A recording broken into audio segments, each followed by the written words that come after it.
I have had people pass. It's really hard. What people have said to me, what people have done to me, it's just horrific.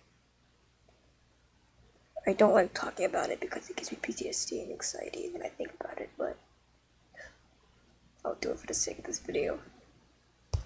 When I was younger, maybe about like 6 or not 6, but 12 or something, I used to always love drawing people. Like, it was just the only thing I could draw. I could barely draw animals. And, well, I mean, I can kind of draw animals, not that well, but, I used to always love drawing anime. It was one of my favorite things to do.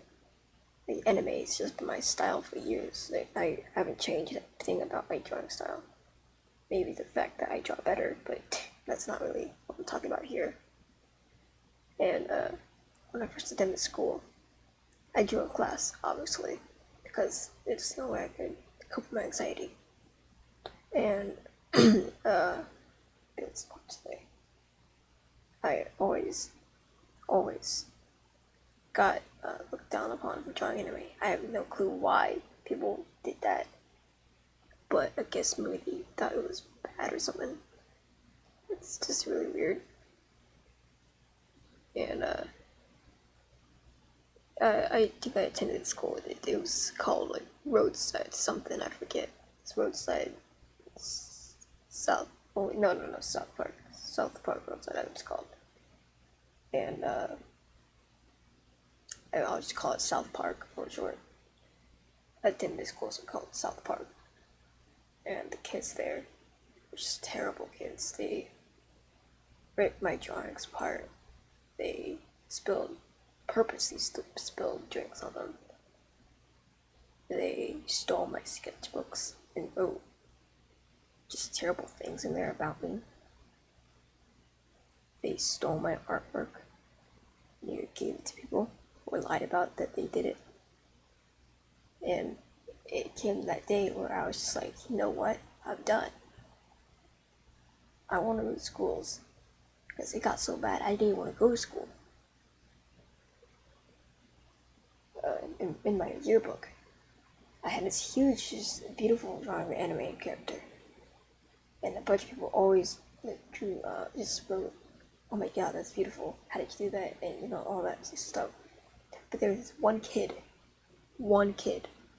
who wrote something just terrible about me on there in my drawing,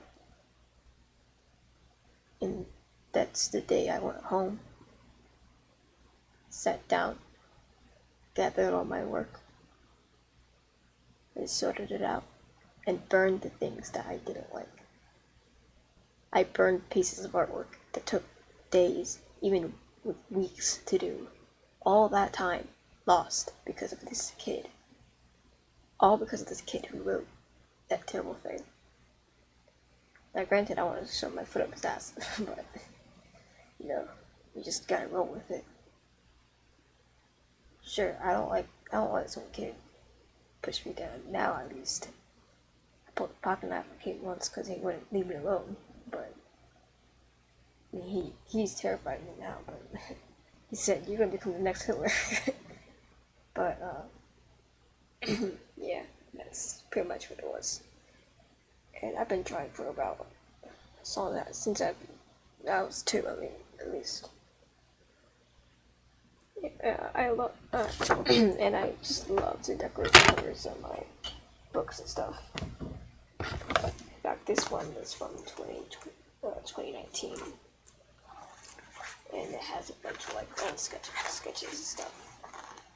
I would like to kind of draw on that one, but I've actually learned how to do different poses and different things. At my school, I'm the only kid who can draw human body perfectly without using reference. I literally can do that. I didn't always used to be this good though. I used to be terrible though. But when I was younger, I could basically just draw and not look at a reference. Now I don't even need a reference. I just do it from my mind. To just say I'm incredibly creative. That I'm gonna become an animator one day, and I'm gonna become famous one day. And I kind of already am. My mother has her own my mom and dad have their own Facebook page, and they constantly post my drawings on there. And so many people have seen my artwork. And whenever I go to places with my mother and dad, they're like, and if they're one of the people who saw my artwork, they're like, I still have your picture on my wall. And I'm like, I smile and say, yeah. Yeah, I smile and say, I'm glad you do. Because at that point, you don't really know how to react. You're just like so overwhelmed with joy that you can't really say anything. You just say, I'm happy about that. And I actually am probably gonna get a new sketchbook soon. Because I have over 200 sketchbooks that are like filled, just absolutely filled with sketches. It's just amazing how much I can draw and not get bored. People are like, how can you draw so much and not get bored? I'm like, I just find it fun. I don't play video games that much. I used to play Candy Crush. yes, I used to play Candy Crush, but kind of stopped because it just got really bored. I'm seeing a lot of us for some reason. Maybe I was nervous, but I know many friends who are famous and do travel around the world, and yeah, they constantly just post all work. I subscribe to them. I swear many subscribe to them though. But yeah, that's pretty much all I have to say. So I'll let you guys watch the rest of the time lapse, and I'll see you guys in the next video. Bye.